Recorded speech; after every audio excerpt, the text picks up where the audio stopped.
I actually do have one more answer. I'll keep it short though. Oh yeah, go. Oh, I have one more too. Oh yeah, it's probably the same. It's go probably. ahead. Should we say it on the count of three together? Let's see if we're. All right, ready? ready? 1, 2,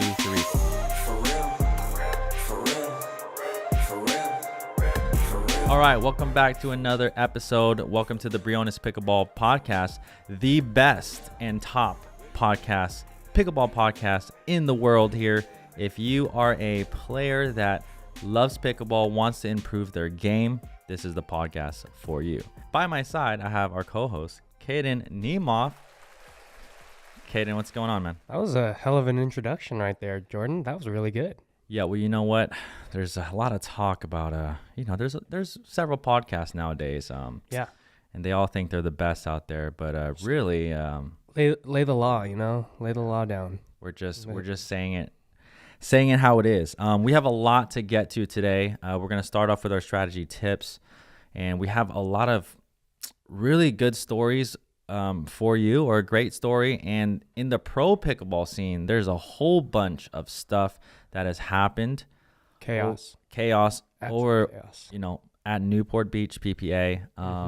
So just really quick, I know you're listening and you may have time to listen to this whole episode. And if you don't, check out the timestamps below, because if you want to jump right into all the pro controversies and all that, that's towards the end. If you want to improve your game and learn about strategy, technique, and things like that, and improve your game, that we're going to do that in the beginning of the show. And we have a special surprise at the very end. So if you want to listen or watch this all the way through, you are the best. You're the best. You're the best.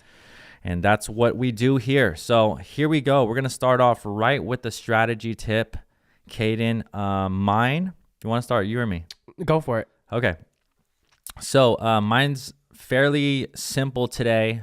And again, this is something all good players do not do. Okay. This is a do not tip. Okay. And that is specifically when dinking, but this also happens in other shots, but do not aim for the sidelines. Oh, okay. Yes. So obviously I coach a lot of people through the 2-day intensives and through other things. If you coach people all the time. Yep. One of the things that we see very, very often is we see players miss the ball wide, especially under dinks. Yeah. And obviously, once we get better and our accuracy gets better, we can definitely, target closer and closer to the line. But I always tell my students this: very, very rarely do we see pros miss wide dinks. Now, we see them hit into the net at times. We see them pop it up. But I almost never see dinks that are wide. What would you say about that, Caden? I would actually 100% agree with that. Oh, thank you. Now, we do hit a lot of cross-court dinks, which could obviously put you, in a position to miss wide. And I guess, yes, I'm not saying it's impossible to do, but it's not something we do regularly. And I would say, for the most part, when we are dinking cross-court, we're not actually dinking for the sideline, but we're dinking pretty much for their left foot. Right? If it's backhand to backhand, you're going to dink for their left foot, which will look like their right foot for you.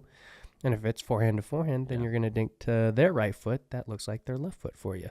So we're never actually aiming for a sideline. Yeah.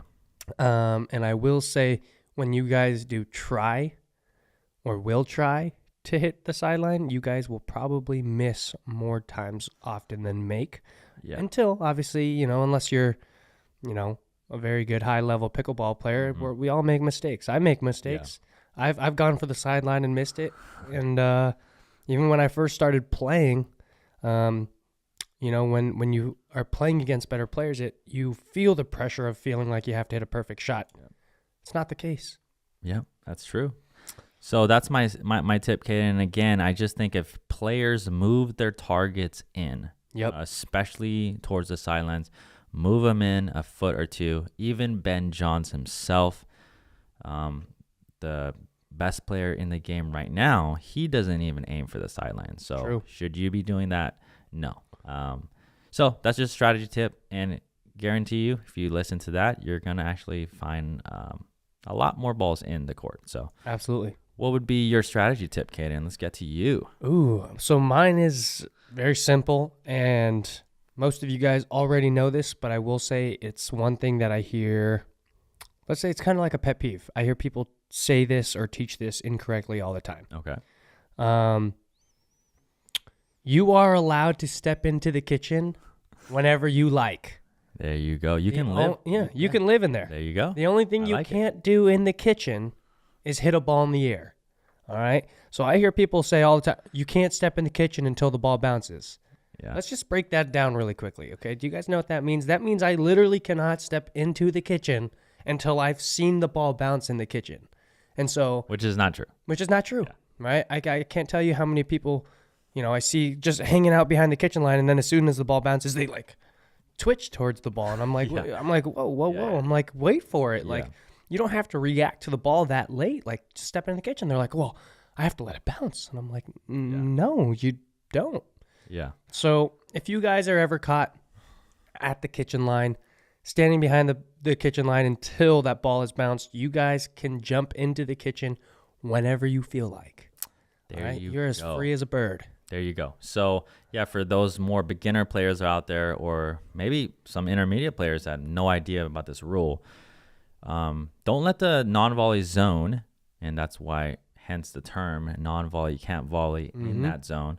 Don't let that scare you from going in there. As soon as you see that short ball, immediately move. Obviously, if it's short, you're going to let that ball bounce. So immediately move, dink that ball, and then just get right back out, because obviously you don't want that ball sped up at you. Right. I think the best example of that is when someone hits the net and it kind of just trickles over. Yes, I can't tell you how many people I see wait for the ball to bounce and then try and go and get that ball. I'm like, what are you guys doing? And they ask me how do you get to that ball so quickly? I'm like, that's because I see it hitting the net and I'm already there before the ball's bounced. Yep. So great, great strategy, learning, and kind of rule tip there. Yeah. Really, really good. We're going to hop right in to a story here. Oh. And then right after the story, we're going to answer some of your pickleball questions. So in a form below, if you want to send your questions in and get them answered on this podcast or maybe in a future YouTube video, go ahead and click the link below. But we're going to hop into this amazing story, and then we will get into... then we're going to actually get into some of your questions from the viewers. Oh. So, this is something that I found online, little blog post here. And again, we're trying to accumulate some really good stories just to, there's nothing good better than a feel good pickleball story, or something that's really, really cool. So this is written by Sophie Cheesh, I think. I don't know how to say it, but I probably butchered it. But here we go. And the title here is Pickleball Saved My Life. Oh. Here we go. So not from literal death, but from a life where I would not have known the joys of being an athlete. Again, not a literal athlete, if that means I am training for the Olympics or I'm being paid to play, but an athlete in my own right from my own definition. I used to be 350 pounds. I have lost 200 of them. And by loss, I mean gone. I used to call my body a vehicle to transport my brain. Now I see my brain as an essential part of what my body is doing on the pickleball court. I've lived my whole life avoiding moving as much as possible. And I would immediately go back to my dwarfed experience of life, where movement was avoided at all costs. Until a July morning of 2021, the 29th to be precise, with the outside temperature of 109 degrees in our newly found home in the middle of Arizona. See, this is what I'm saying. I don't know where she lives, but shout out to Sophie. I walked onto the pickleball court for the first time. I never even heard of the word pickleball before. From the look of it, it looked like badminton and ping pong. And then I went out to try it. Every court had 4 players except one with only 2, I marched onto that one and asked them if they can teach us some rudimentary rules. Little did I know these were 2 of the presidents of the club, and 4.0 players finishing what I found out later is called a skinny singles game. We were lucky. They were kind. Well, they are Canadian, so kinder than most. Okay. You didn't know that? No. They gave us a tour of this mysterious sport I never heard of. I understood most of it. Scoring seemed unnecessarily complicated, but otherwise I get it. Send the ball to the other side of the net and get the opponent to not return the ball. No big deal. So I'm just going to hop down. There's more. So it says in the bottom here, she now plays every single day. Wow. Minus 6 days. Oh, when she had COVID. Okay. And yeah, so she plays every day. She cross trains to better her game. And that is, and again, that's Soph Cleach, I think, wow. from Arizona. Wow. So that is, let's give it up for Sophie. Yeah. Huh? Where are you at, Sophie? Yeah. I actually tried to find her. I'd love to have you on the podcast, Sophie, but this is super awesome. Obviously, we read a story like this a couple podcasts ago, but someone losing 100 pounds. Yeah. This is losing over 200, and that is pretty remarkable when you think about it in any form or fashion. Pickleball does that to people, man. I feel like once people start, they don't want to stop, and then they realize that, oh, maybe I'm not in the best shape.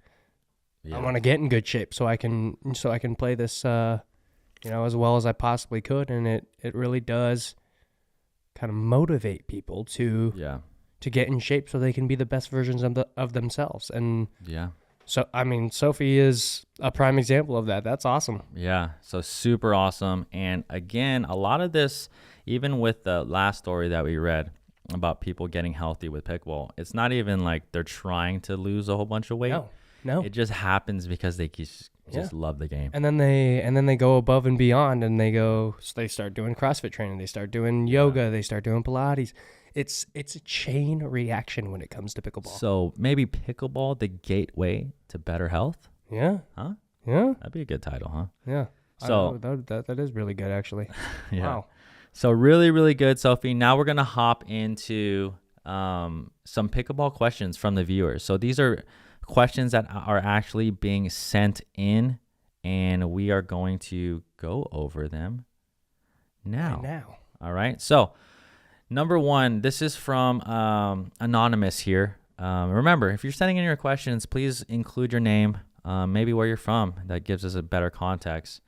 And if your age, if you want, and maybe some of your background, whatever, any of that helps, because then we can kind of break that down. Okay, question from listener and viewer. If your return of serve or another shot is too short and your partner is at the net, should you alert them that it is so short?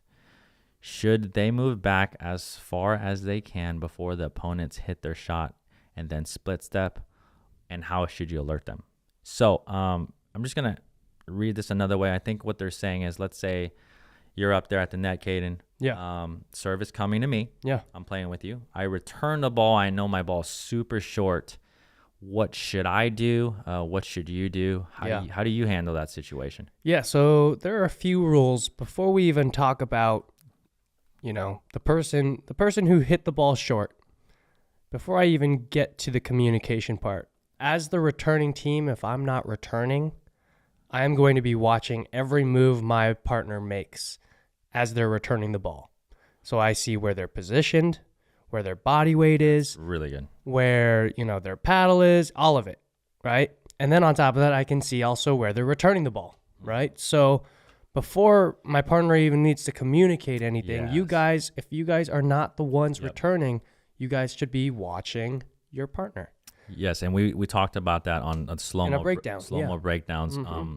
In my past intensive this week, that was one of the things. One guy in particular would just have a habit of not watching the returner, and then the return would go by, then he would have to react. So what you're saying on that, which is really, really crucial, is watching the return off of your partner's paddle. Yeah. Because then we can see trajectory.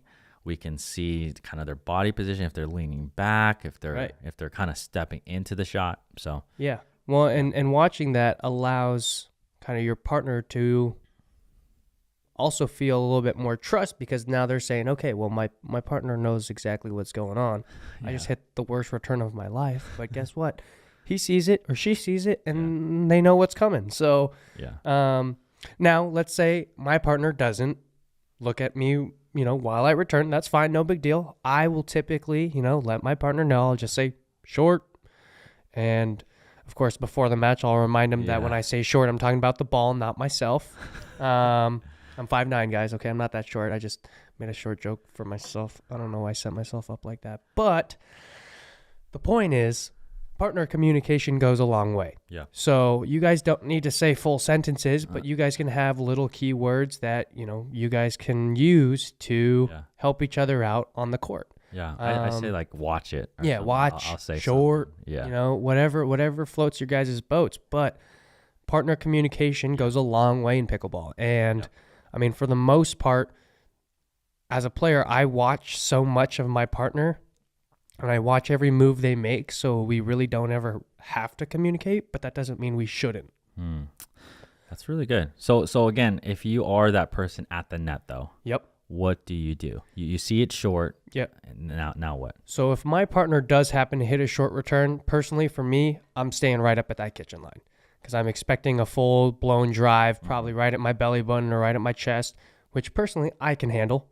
But let's say you can't. If you can't, no, you're not going to run away. You're not going to back up as far as you can. I would typically say take one step or maybe 2 steps off the kitchen line to give yourself a little bit more space and a little bit more time.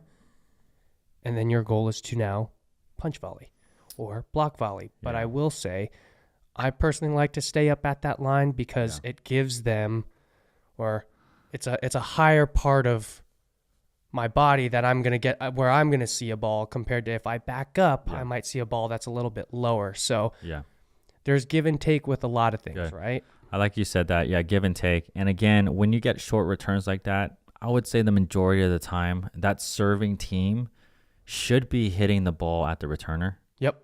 But the person at the net, you have to be ready. So totally agree with Caden there.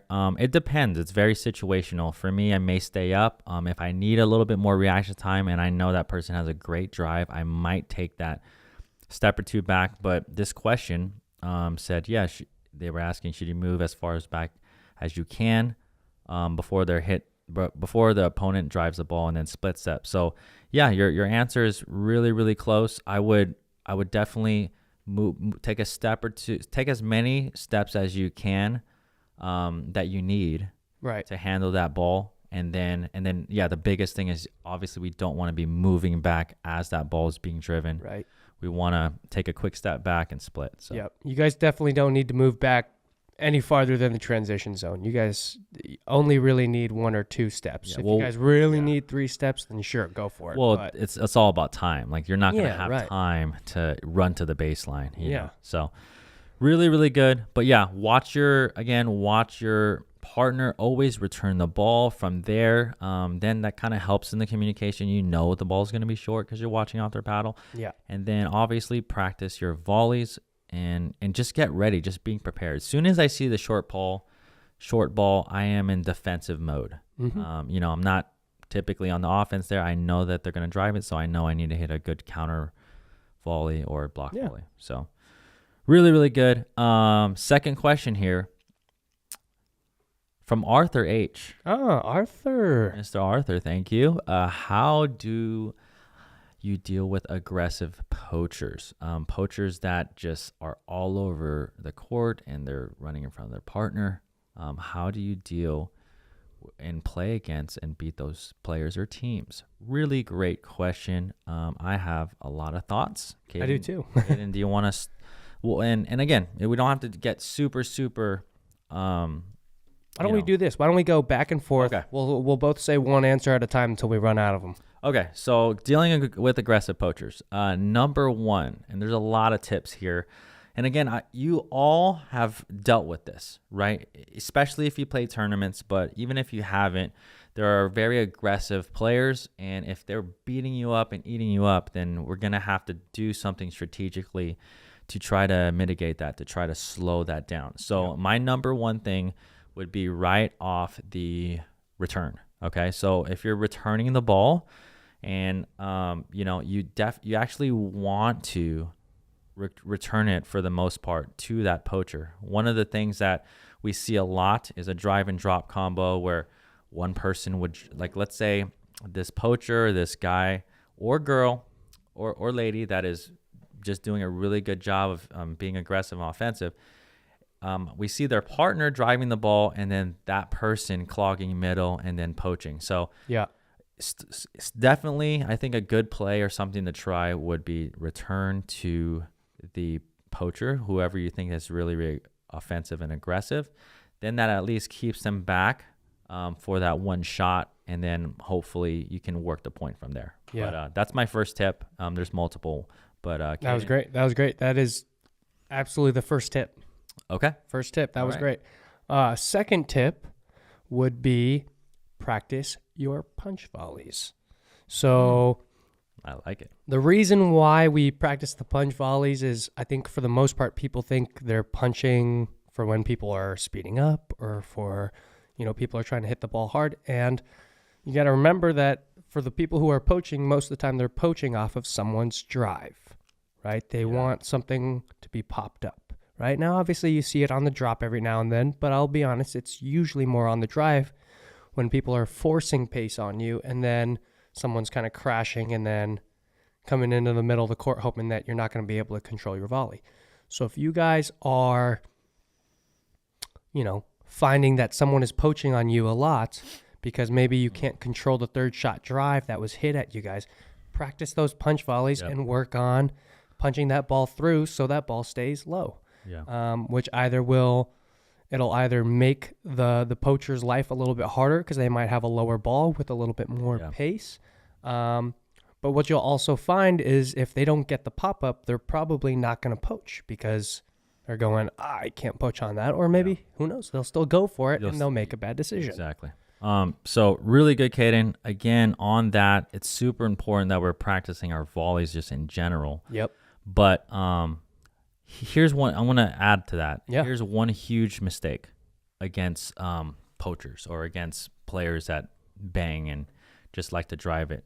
If you're constantly driving the ball and you're trying to, I see players, we need to slow it down. So they end up trying to block. Yeah. But then that ball sits up. Yep. And then it gets killed. Yep. So against poachers and against bangers, I would actually encourage you to do what Caden said and punch those balls out. Like as what I mean by counter them. Counter those volleys out. Don't try to just block it in because unless you have that skill, but I mean 9 out of 10 times I see players try to slow the ball down. They don't have the skill to absorb all that pace, and sometimes it's hard with really fast drives. It's hard to absorb the pace, so it's easier to just punch it out. I have a funny story about a lady who, when I told her that, she lost her mind and got mad at me for telling her that one time. To not punch the ball out? Well, I told her, I was like, hey, she was like, oh, well, I play against these tennis girls at my club. This is while I was still living in the Bay, but she was like, yeah, I could play against these tennis girls, and all they do is hit the ball hard. Like, I want to learn how to beat them. And I'm like, okay, well, you have to practice your punch volleys. And she's like, well, why would I hit the ball hard at them when they're hitting the ball hard at me? And that just makes no sense. Now I'm playing into their game. And I'm like, well, if you punch the ball and you're able to keep it low, they can't actually hit the ball hard with a hard shot at their feet.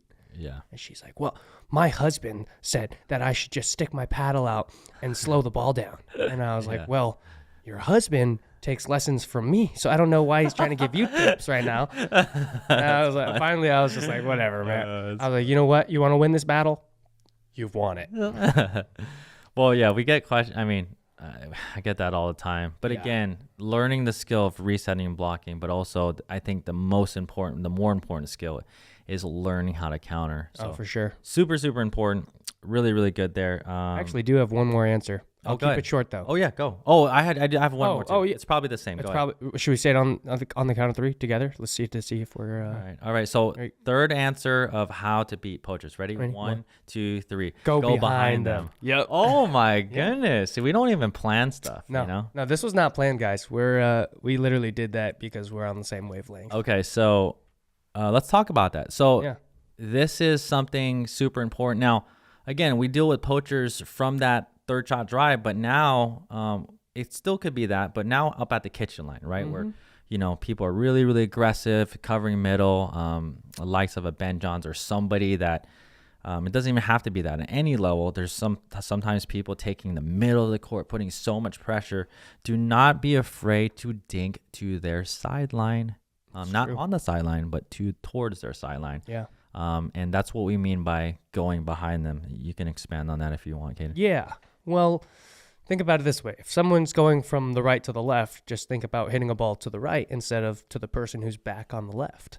So we all know that, if someone's back, the whole goal is to keep them back, right? But what happens is when poachers realize that maybe their partners take a little bit longer to get up to the kitchen line, or maybe, they're focusing on the shot and then coming up to the kitchen line, that's what gives them opportunities to poach. Yeah. So going behind them is great because if you see someone kind of overcommitting, maybe a little bit too early, all you have to do is poke a ball to where they're usually playing the ball, and you should be in pretty good shape. And I will say it's probably one of the more satisfying shots in pickleball when someone kind of exposes a poacher. Yeah. So again, don't be afraid to dink towards your sideline. And again, if poachers, the way that they poach is they poach middle balls. So whether they're coming from the left or from the right, I just want everyone to think about that. They're clogging middle. So if they're doing that, send that dink or send that counter volley or send the ball to their side to keep them away, and it will keep them honest, right? And that's the thing. What we mean about that is like, the more you can do that, the more they're gonna have to scoot back over to their side, and it's just a really good skill to develop. Dude, how cool is that? We totally just.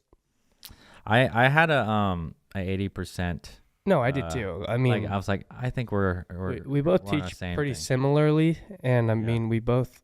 Yeah, I mean that was cool. Nonetheless, that was good. Okay, so let's see here.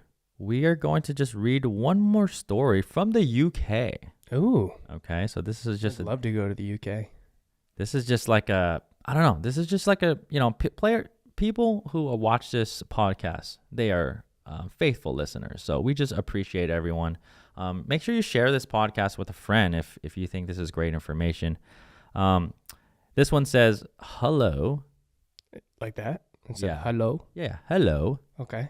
I am writing from the UK. My name is Michael de Groot, a Dutchman living in the UK. I'm also a podcaster. Oh, and I was interviewing Clinton Young in May 2022, and he mentioned pickleball. I don't know who that is. Clinton is a speaker and founder of Pickleball for Life. Oh, in San Diego. Okay. Huh. Oh, yeah. Oh, you know it? I think I know the Pickleball for Life brand. Oh, okay. Yeah. I had never heard of the word pickleball, so started searching, looking at videos. To make a long story short, I got in touch with Pickleball England, who supported me in running in my first Taster session. I don't know what that is. Taster? Yeah. Can't say I do either. Okay. And remember, I had to learn too. Fast forward now, I am a IPTPA level 1 coach, county rep, Worcester. You know that.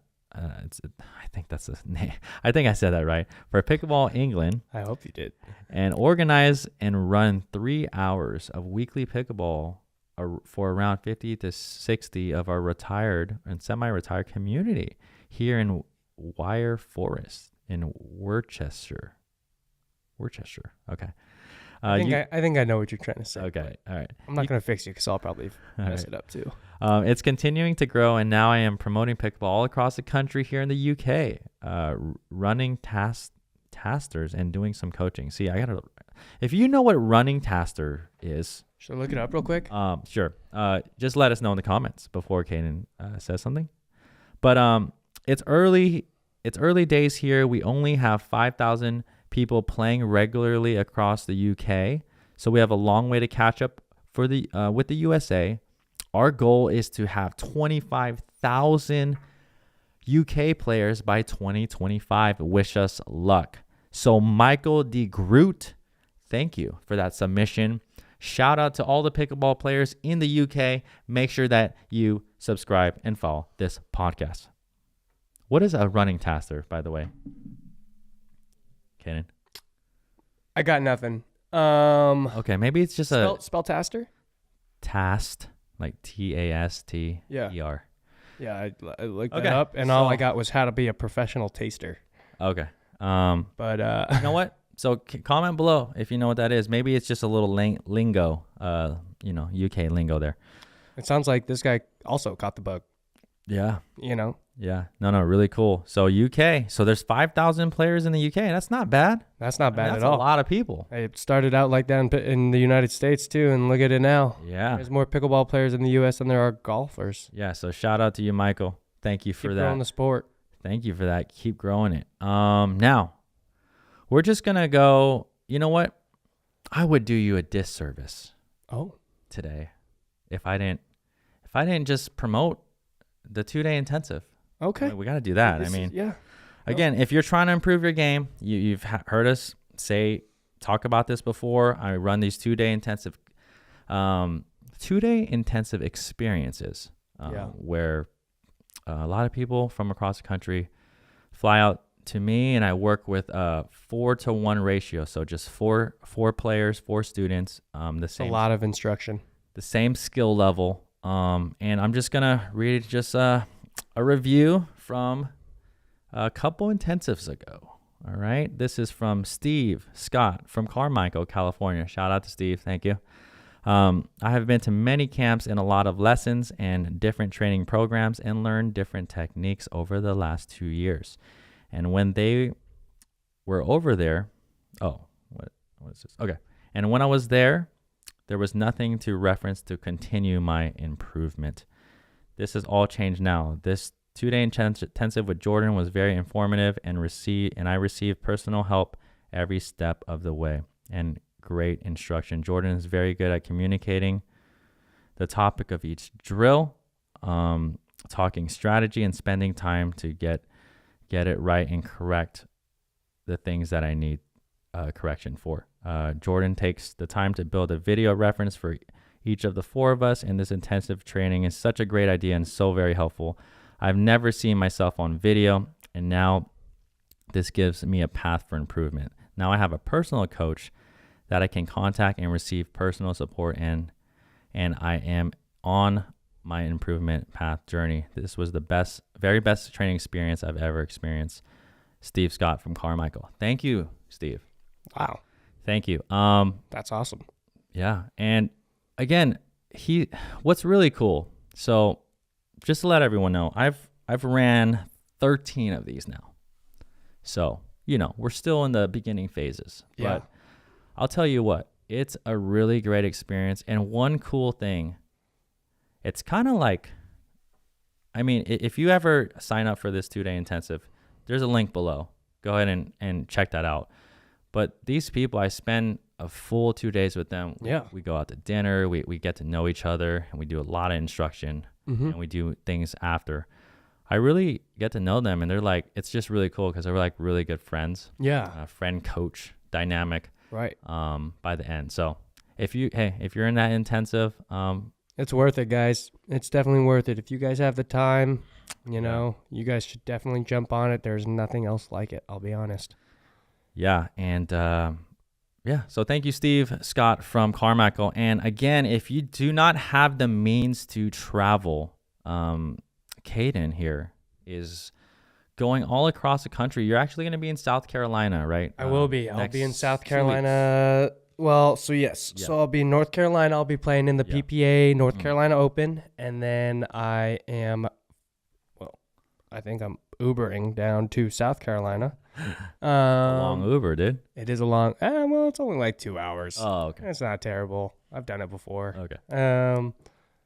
I'll be teaching out there the 8th and the 9th and then I actually will be flying to Cincinnati the next day and playing in the APP Cincinnati Open. Okay, so we're going to follow Caden on his pro journey. But that being said, if you have a large group or a club or something like that, Caden would love to come out, give you top level, high level instruction. So also in the description below, check that out. There's a form you could fill out to send Caden to your local. I'll go anywhere, man. I want to see the world. Yeah. Just don't send me to Florida. He may still take Florida. I mean, I still might, but Florida, if it's mosquito season, maybe indoor. Indoor would be fine. Okay, I'm good with indoor. All right. He's not a fan of the mosquitoes. No, we don't get along. That's like the one thing I don't get along with. Yeah. So there's a form below. Fill it out if you'd like Caden to come to your local local club to teach a pickleball camp or clinic. Go ahead and fill that out. Now we are gonna jump right in to a segue where we thank Selkirk to be for being our sponsor. Thank you, Selkirk. What? Shout out to Selkirk. There's also a best in the game. Yeah, there's also a link below where you can purchase Selkirk stuff. So check that out. If you guys like powerful paddles, Power Air. Yeah. Well, and we're gonna talk more about paddles on another episode. Maybe we're gonna do a paddle review. If you guys want to see a Selkirk paddle review and other paddle reviews, why don't you leave a comment below? Oh yeah. Now we're gonna hop into the madness here. We're gonna get to the pro pickleball talk scene. There's a whole bunch of stuff now. Newport double shootout is that what I believe it's called? Bingo, you're spot on. PPA Newport double shootout. Very interesting. I don't remember many PPA events where there's not singles. So PPA's actually done this tournament Couple twice. Times. Okay. Yeah. Okay. And I played in both, but okay. They actually didn't do it last year, but they did it the year before. Got it. Okay. And they brought it back this year. So Caden played there. I did. In the pro division. Were you guys in the main draw? We were. Okay. So we'll talk about Caden's stuff later down the podcast, but there's a lot to bring up. There's a lot. There's a lot. We're just gonna jump right in. We're gonna jump to the results a lot later on, and a lot of moving parts. But to start off here, I mean, I don't know how to transition into this, and there's just a lot to talk about. But finger finds here. Okay, so this is Pablo Tellez. And for the most part, I haven't met the guy in person yet. He's actually a nice guy. Yeah, every time I see him, he looks like a great guy. He's a tennis player though. I mean, he's got that, that fire in him. You're right. But again, there was some bickering out from the stands out there. And then you can see here, this is his apology, but we're gonna get to what he did. It was a very heated match.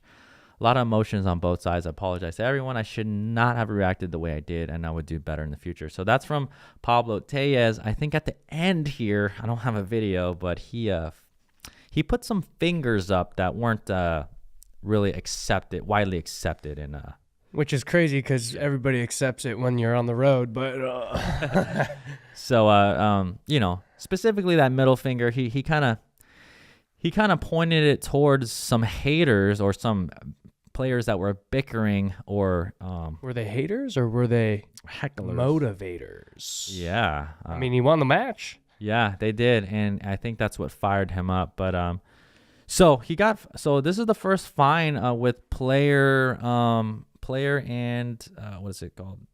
Interaction with the fans. So, yeah, for sure. The first fine that we saw was DJ Young. That CRBN paddle flying 12 feet up in the air in the stands. Yeah. This is, I think, the second fine. No, it wasn't a paddle toss, but yes. Yeah. And again, so what I did, I don't know the things that were said. There's a lot of rumors out there. I'm not going to say any because I'm not sure. But whatever was happening, I know it was pretty excessive. It was kind of during points, I believe. And then him and Federico Stacksrud pulled the win out against, I think it was Tyson McGuffin and was it James Ignatowicz? James Ignatowicz. Yeah. So huge win, by the way. And he was just, this is him. So you're going to talk. I'm going to win. So that's right. What are your, so again, leave comments below. What do you think about this kind of like, what do you think about hecklers in pickleball? Now, there's different sides to this, Caden. What side are you on? Because I have some lines and some thoughts, but like, I want to get your feedback first.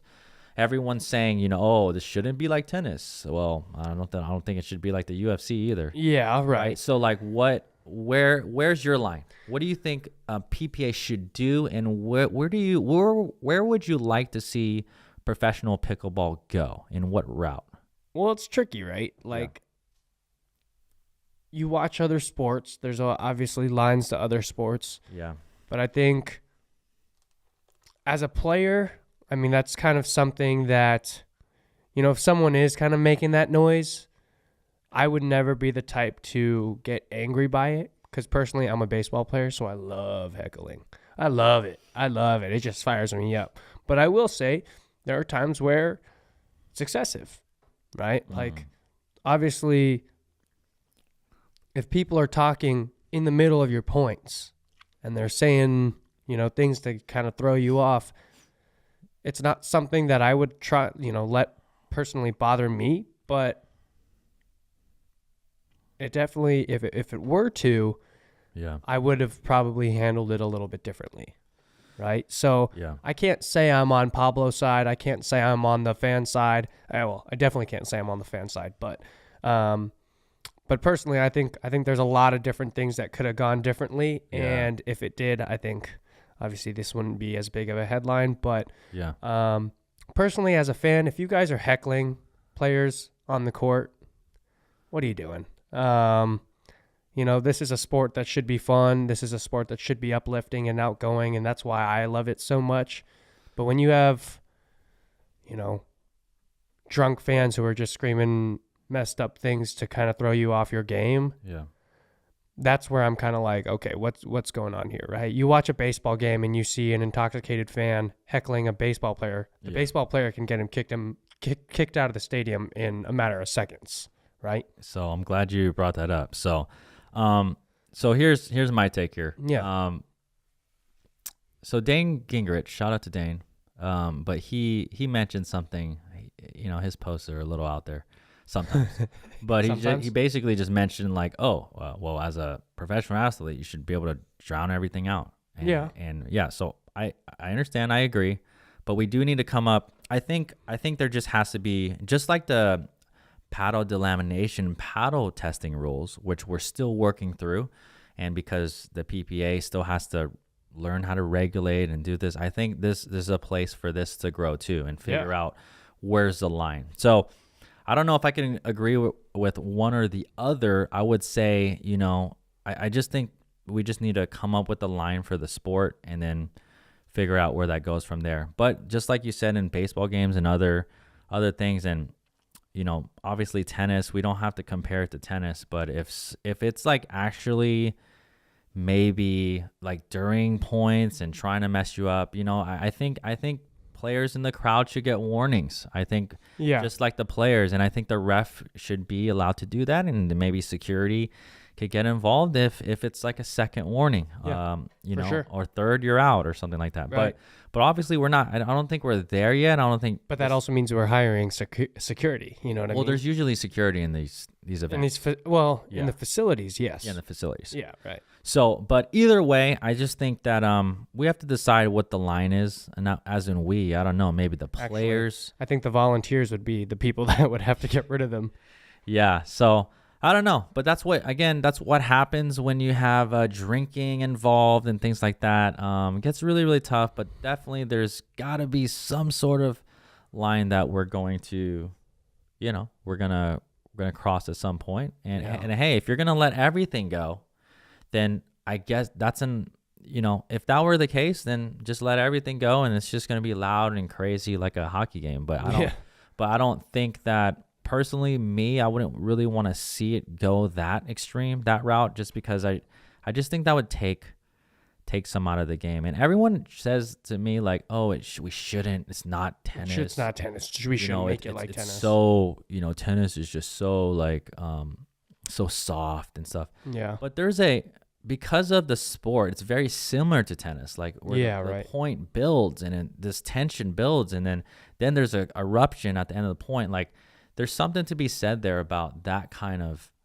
you know what I mean? That kind of like atmosphere. It makes it really fun. And then if you have just like people yelling stuff, and it kind of just takes away from that. And again, if that's the way we're gonna go, then I understand. But I don't know. I like the tension building, quietness, oohs and ahs here and there, but not purposeful. Yeah, right.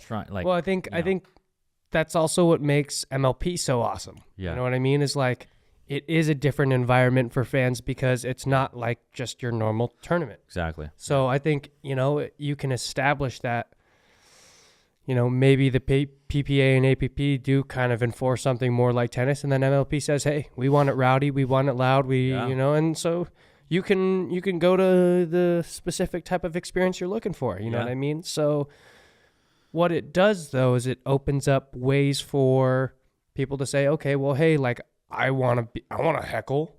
I want to go out there and I want to make noise, so I'm going to go watch MLP. Yeah. And then there are people who are like, oh, well, I just want to go watch some really good pickleball. Yeah. And they say, okay, well, then I'll go watch, a PPA tournament or an APP tournament. You just got to have variety. There you go. You know what I mean? You can't just have everything be the same, or it's just, because that's the problem with sports. Everybody's got a different opinion on everything. So you give options now that are actually realistic, and guarantee you it'll probably work out. Yeah, there you go. So I just think there's growth to be. Don't heckle though, guys. Don't heckle. Don't heckle unless it's allowed. Yeah. Don't heckle. Don't talk down to players. I'm sure whoever was heckling Pablo this weekend, I guarantee you if you were heckling him on the court, he would fold and break down. So if you are heckling on the court, be better.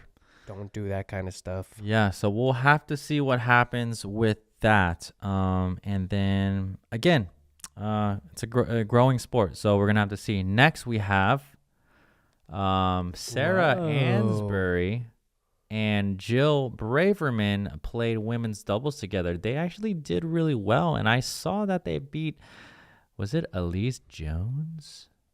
And I'm pretty sure it was. But they might have. Lauren Stratman and Yana beat them first. Okay, but I'm pretty so Sarah Ansbury is she's been part of the game a long time, pro division. There was definitely a lot of controversies here, and a lot of people thought that originally that so with the whole paddle challenge thing, I think they're still trying to figure out. Now there's on-site testing for. Well, this was the first tournament that had it. Yes, for paddles, and I don't know how much you heard there, Caden, but there's paddles now being tested before matches, after matches, and still, I'm pretty sure you can choose to challenge or not choose to challenge, but I don't know if that rule is still there. But if you choose a challenge and you come out wrong, do you lose? Have you heard about that? Well, if you lose the challenge, you're fined. It's just absolutely. That's crazy. I just think it's ridiculous, and it just no one would want to challenge. But here's what happened: Sarah Ansbury, Jill Braverman, they had their paddles tested before the match. Yep.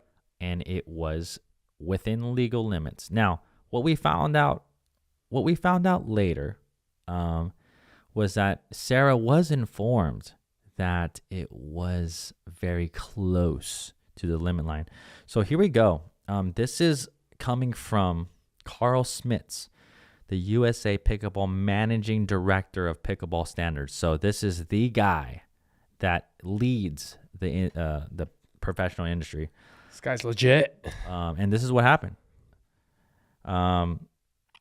As is our protocol, Sarah was informed before the quarterfinal that her paddle's core and surface bonding had deteriorated considerably over the course of the tournament. She received an official warning with the current manufacturing standards. Her paddle had a high likelihood of crossing the legal threshold during the next match, and that it would be in her best interest to retire that paddle.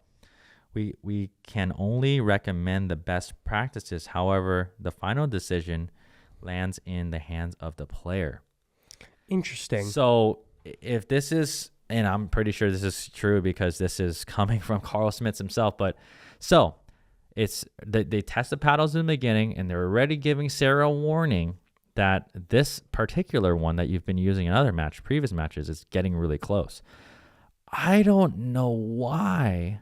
Like, if that was me, I don't know why I would not continue to play with that paddle. That doesn't make any sense. Yeah, but I mean, you also have to realize that, like, she's probably been playing with that paddle for the last month or so, right? And so, yeah, I mean, for you and me, maybe it doesn't take that long to just, you know, adjust to a new paddle of the same paddle, but for her, maybe it's, you know, something that she... Well, yeah, the feel... You know? No, a paddles break in. Yeah. And here's the problem with the manufacturing and everything.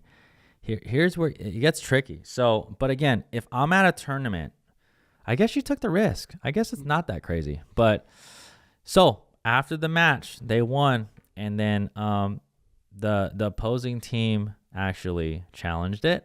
Yeah. And then it lost. And Yeah. then they got ousted from the tournament. And Sarah's response and Jill's response, you can see on Instagram or whatever. I saw a video somewhere on Facebook or something. Yeah, I saw it on basically Instagram. said, you know, this is unfortunate, but basically, you know, we support the USAPA or whatever. So really interesting response. I don't know if that was just to keep things, you know, if they Keep the really heat off. really thought that way. But again, I would say, I guarantee you, if someone pro players paddles close, I don't think they're going to be using it. Yeah. I don't think that's going to happen anymore. Yeah, I mean, if you're getting it tested and they're saying, oh, it's pretty close, I probably wouldn't play it. I'm just going, well, that sucks. Okay, I guess. Here's so interesting. Gosh, it's just this sport has so much to grow in this paddle testing. I know that they're getting better and better in it. These are pro players, so they can have 10 paddles there. Yeah, right. So what I would do is, and then going into the tournament, I would have 5 paddles that I've been playing with that feel good. Not a terrible idea. Maybe I test all 5 and then see which one is the furthest from the limit. Yeah. And play with that one. You know what I mean? Like, if anything, Not a terrible idea. that's what you're gonna have to do. But I mean, I don't love the idea of playing with 5 different paddles all the time. No. But I mean, hey, if that's what's yeah. keeping you under legal limit, then I guess that's what we do, right? Yeah. So, And then there's another notion of, okay, and there was by the way, there was multiple paddles that tested over the legal limit, but they just didn't get challenged. That's really interesting. So because players are afraid, I mean, why not just challenge every single thing? Because players are getting fined now. So it's kind of like, it's just a ridiculous kind of, I don't know how they're going to, one day there's going to be a podcast coming out that we're not going to talk about the legality of paddles. yeah, And, maybe.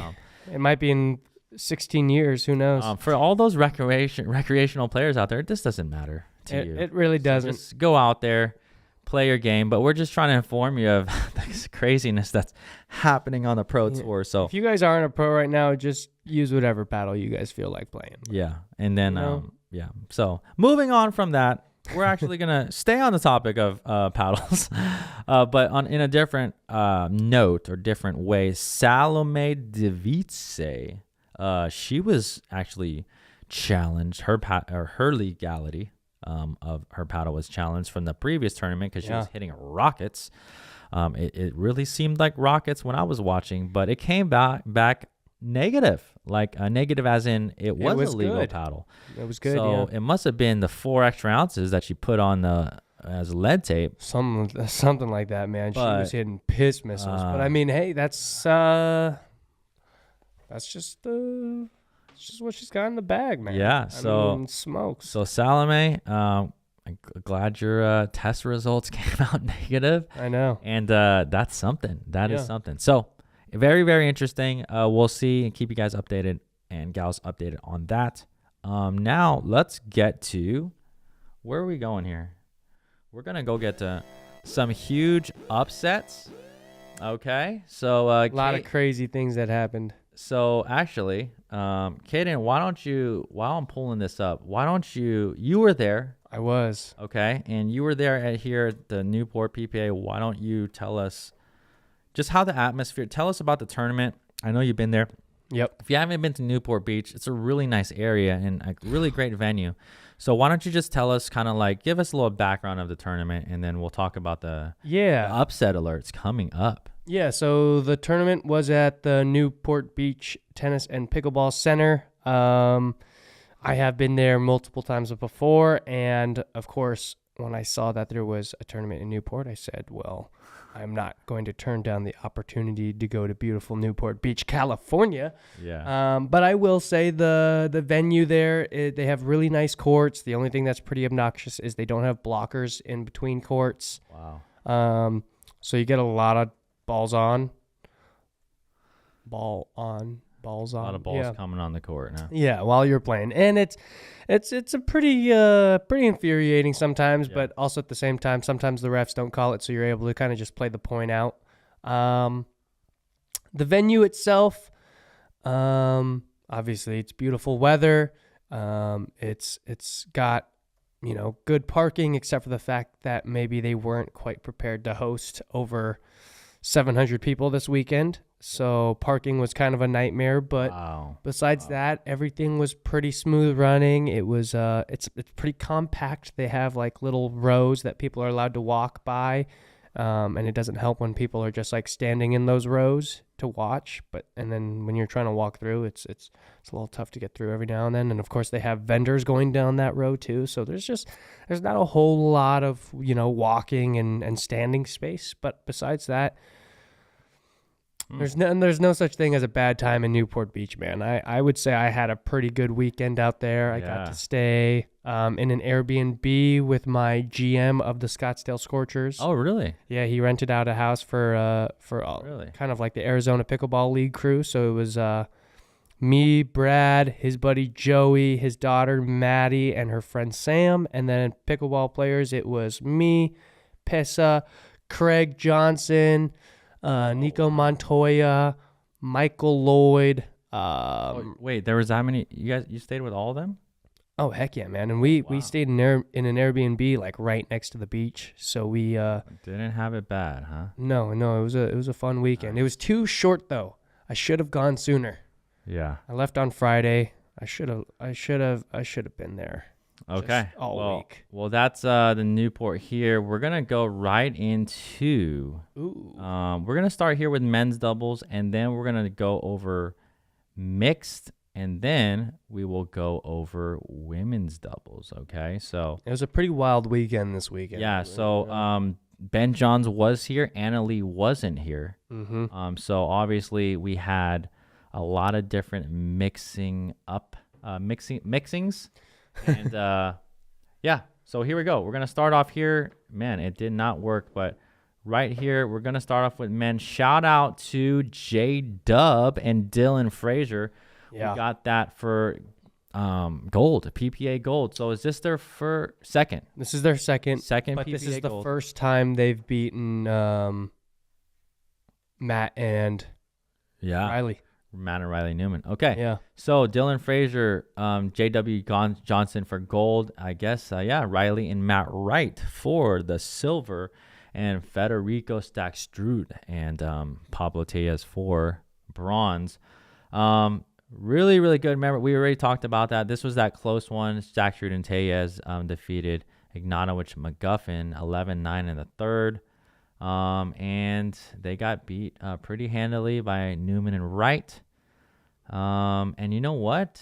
There wasn't any big upsets except Ben Johns and Colin Johns in the second round.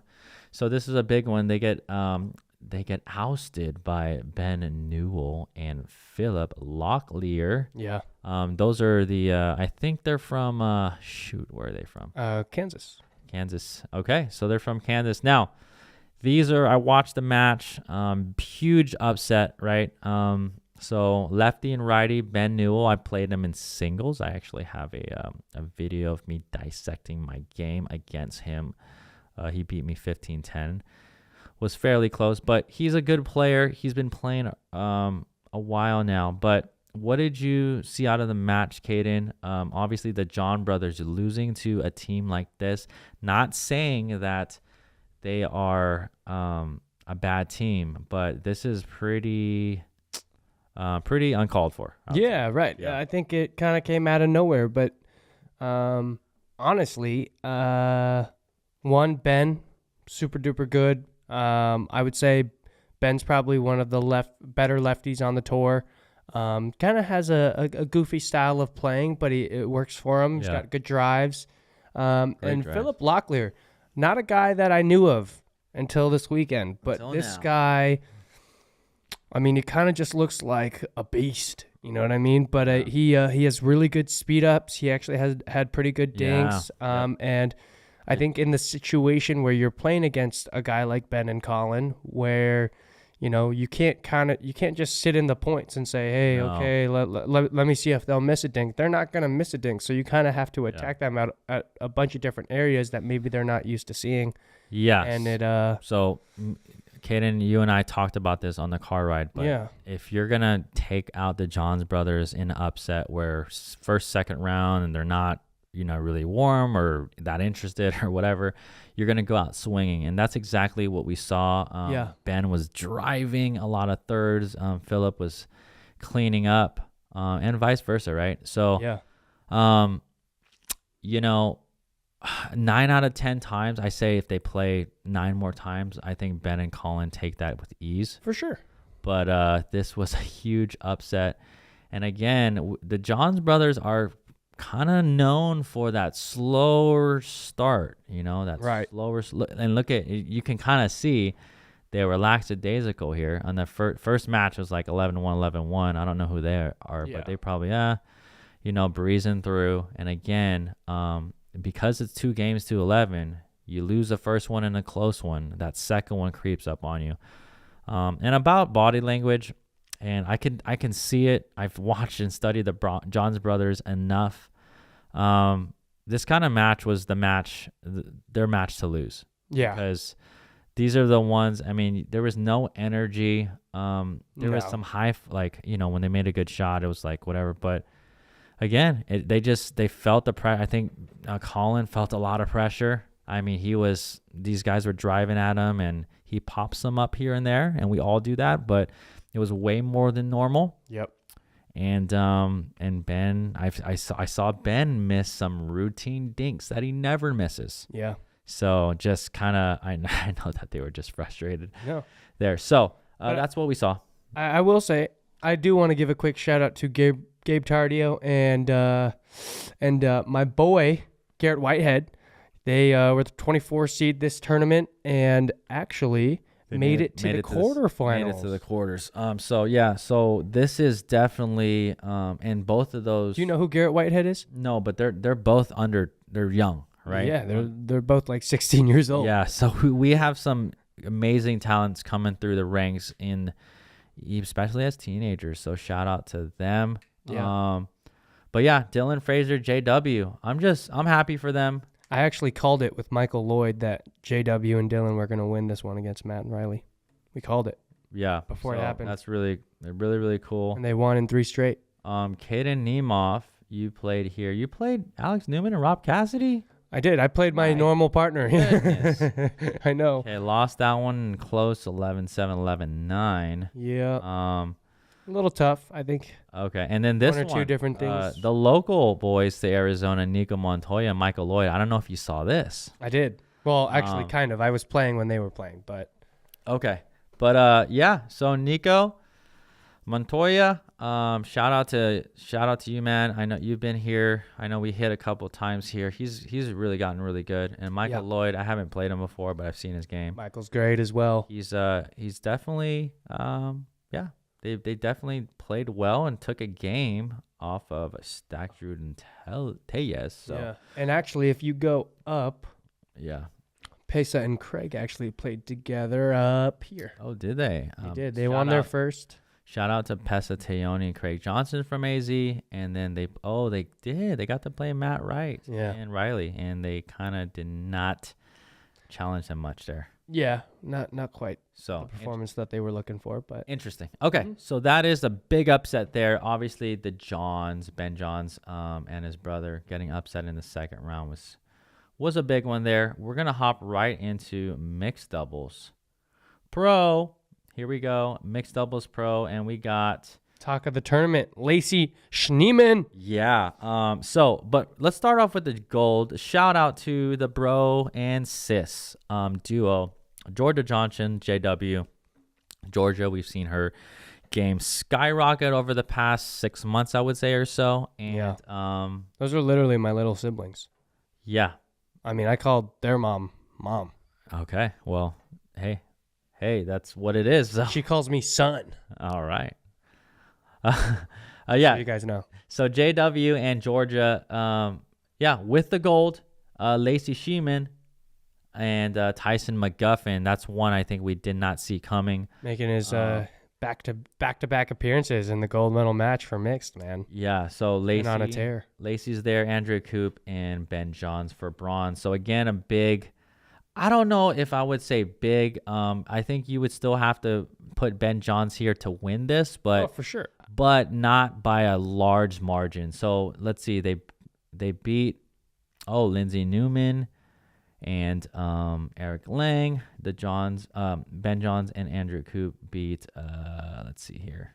That was actually Colin Johns and Callie Smith versus Ben Johns and Andrew Coop. So he beat his brother. Mm-hmm. And then they lost against Tyson and Lacey Schneemann.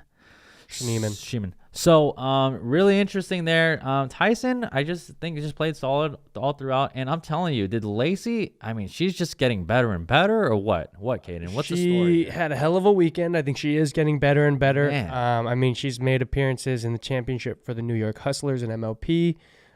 This is a girl that literally, I think last year, I was like, hey, do you want to play some tournaments together? And she was like, yeah, let's find one. And now I barely even get to talk to her because she's basically a celebrity. But no, I'm just kidding. But she's super sweet. Yeah. Really good player. I've actually known her for the last couple of years. And golly, I mean, she's gotten better and better and better each tournament I've seen her in. So let's look at McGuffin's and Schneemann's run here. Look at this. Michelle Escovel and Pablo Tejas actually almost beat him first round. Almost ruined that. 12-10 in the third. Mm-hmm. And then Schneemann and McGuffin go through Jesse Irvin and Jade Olivier. Mm-hmm. And they go through Anna Bright and James Ignatowicz. That is huge wins. And then they beat they beat Ben Johns and Andrew Coop. So it's just... I mean, that's 4 matches, but those are like...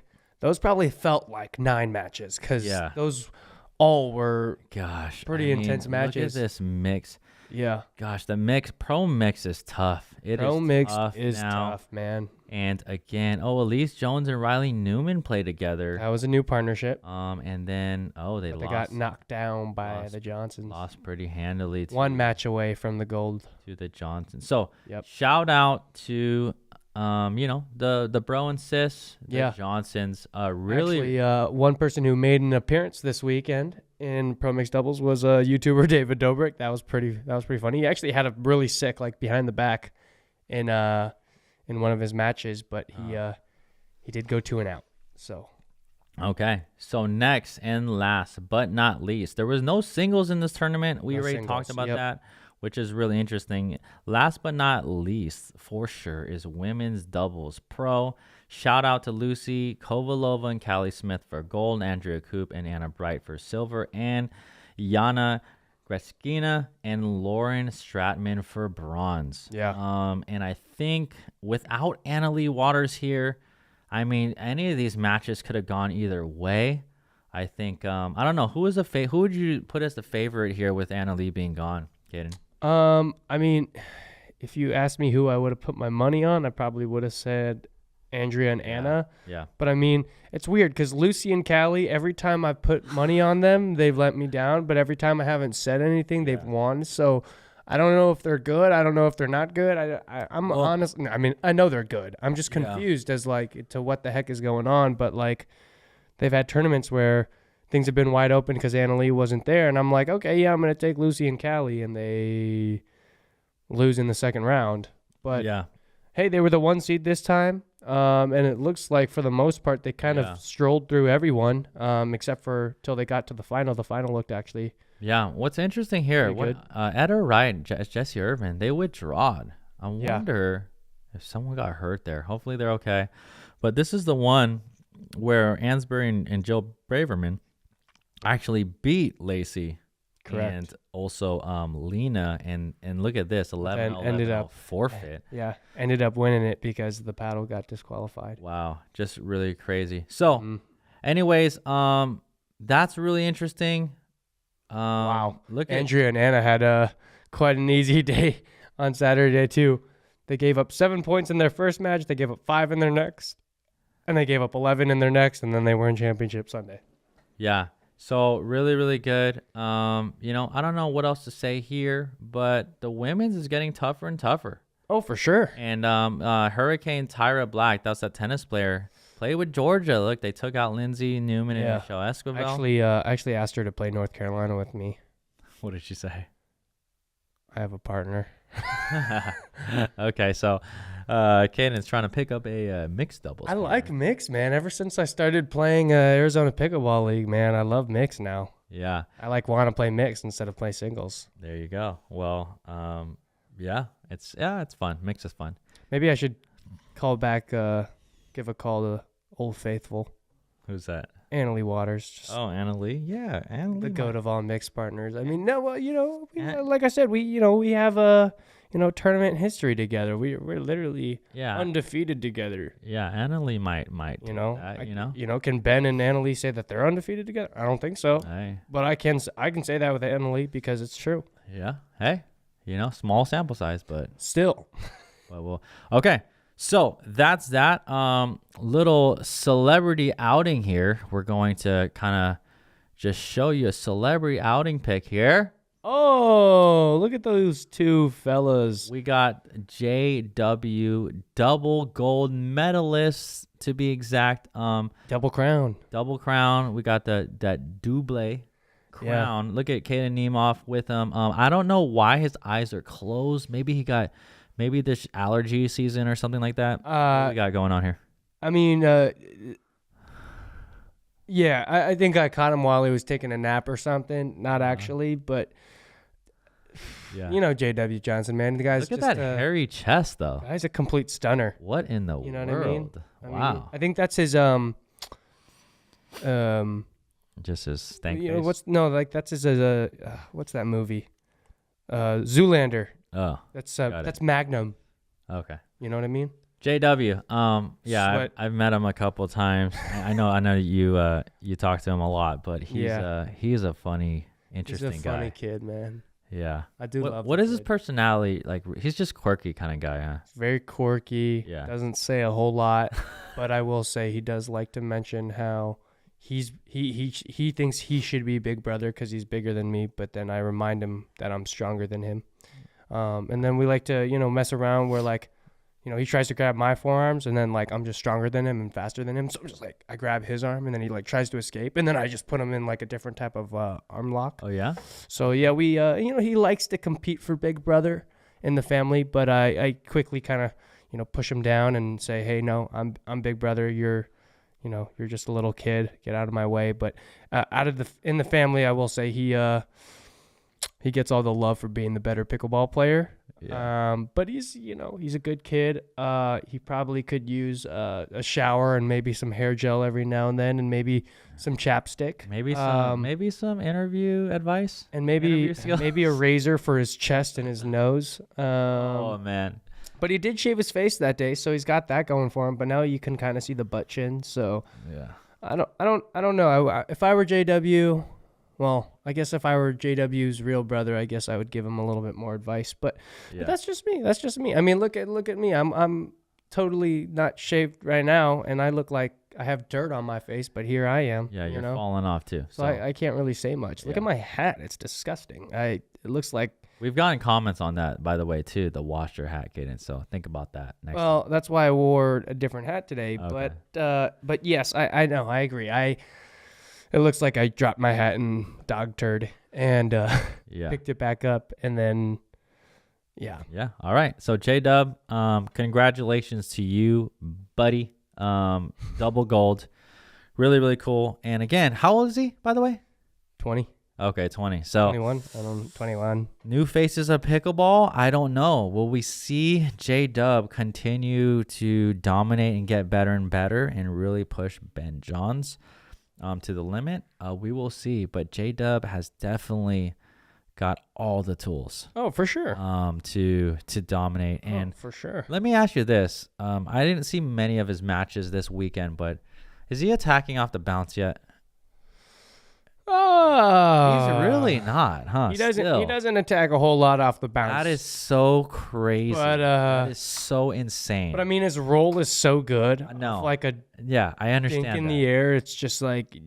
But, I mean, you know, he could definitely add it. Yeah, we all know that Jdub has the weird hinge thing, hinged wrist There we go. in the middle of as he takes his forehand in the middle. But Jdub, if you're listening to this, just add a forehand speed up off the bounce. It's very simple. It's I don't funny, even have to teach you. You already know how to do it. I just think you should do it more. He uses it in singles all the time. Yeah. But in doubles, I don't know. I don't know, dude. Maybe you talk to him, dude. He just uses his really long, Tell hairy arms and just gets them in the way and takes that Just ball in the air. initiate that hands battle, Jdub. Your hands are already top. So I guarantee you, if he tried speeding up off the bounce, he would also be very successful. yeah, it's just so I don't know. That's my only critique, Jdub. Get this, without the off the bounce forehand speed up, JW is winning gold. So with it, maybe he's saving that. Maybe it's in the bag. Like Who knows, I don't even need to speed up. Doesn't even need to use it until he really needs to. You know what I mean? Yeah. Anything else, Caden? No, I thought this tournament was actually a lot of fun. I'm looking forward to the next tournament in Newport Beach. And then But we have a new segment today. Okay, we have a new segment, and I don't know. Leave a comment below if you have some interesting ideas for us. But we got I call this the Briones Pickleball topspin wheel.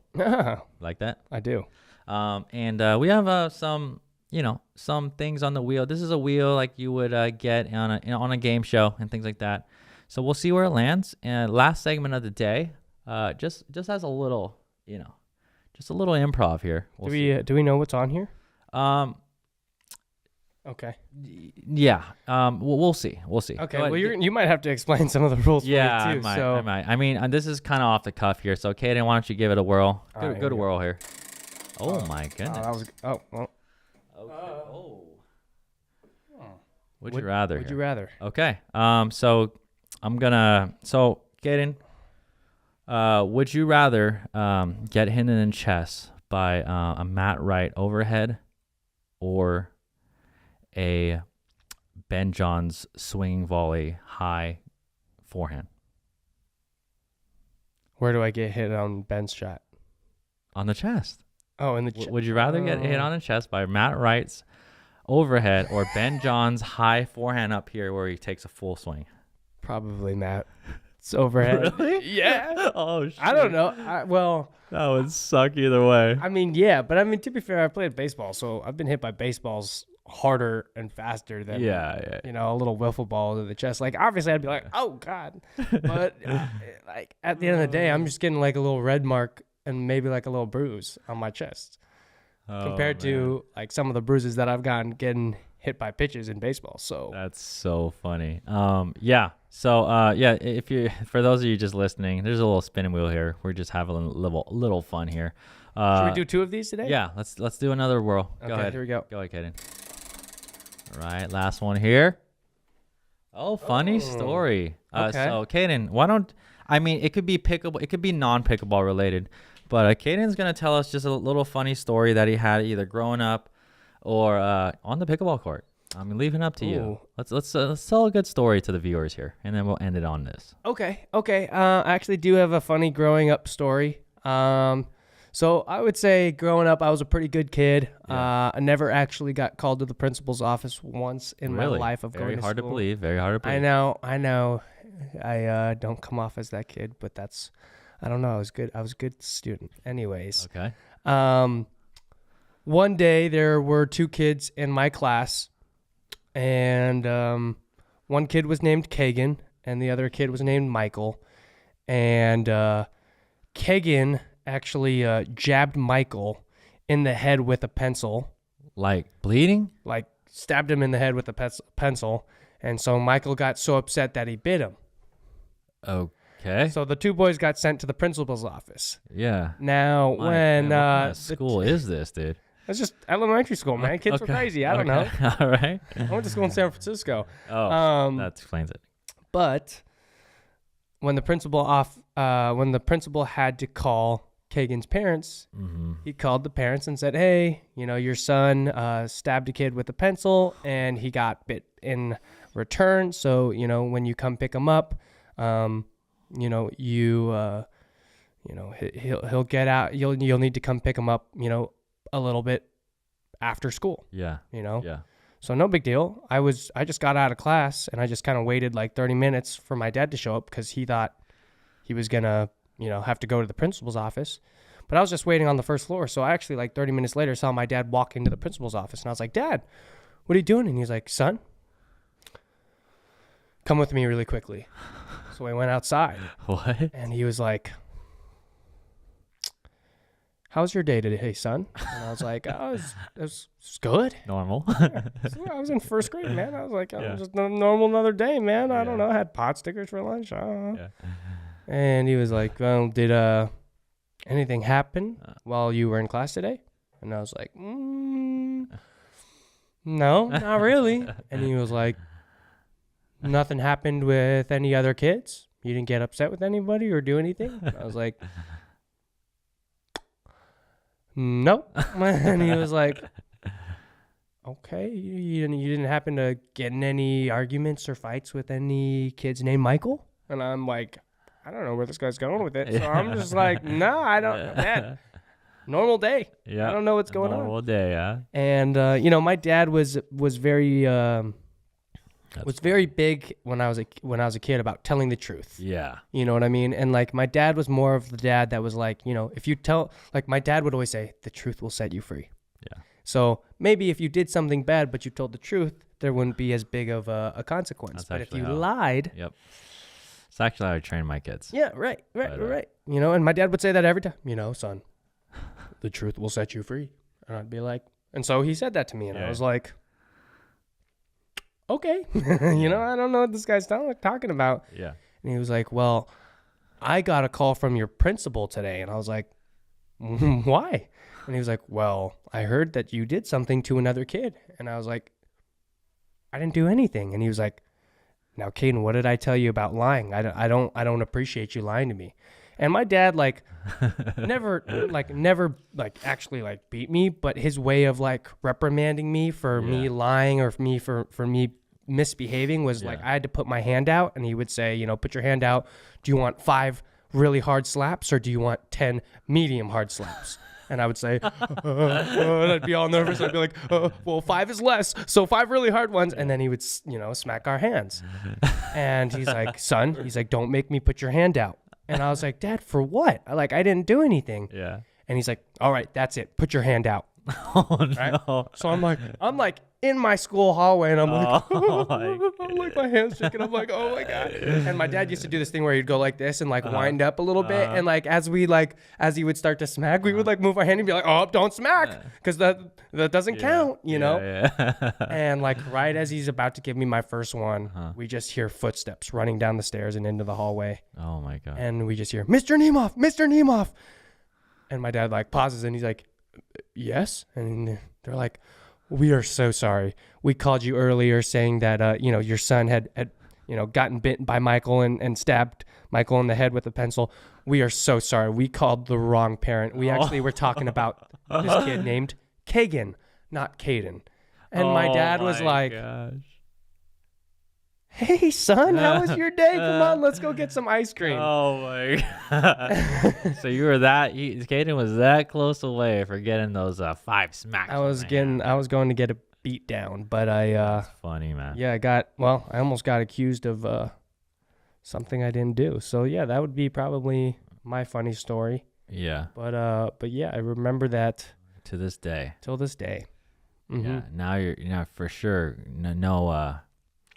there's gonna be no confusion on names. No. From now on. No. Although my dad does call me Mackenzie every now and then, which is my sister's name. So interesting. Yep. He gets a little confused still every now and then. But yeah, I did get my life saved that day. Awesome. And yeah, what could have been. All right. Good story, Caden.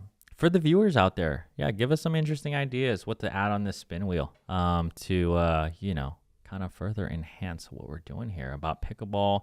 We maybe answering pickleball questions, telling pickleball stories, or just things like that. There are a lot of good ones on here, though. Yeah. So we'll save that for next time. But again, for the viewers out there, make sure to comment, like, subscribe, and share this podcast with your friends. The best pickleball podcast in the industry if you want to improve your game. Me and Caden are here for you. That's right. Thanks so much, and we'll see you in the next episode.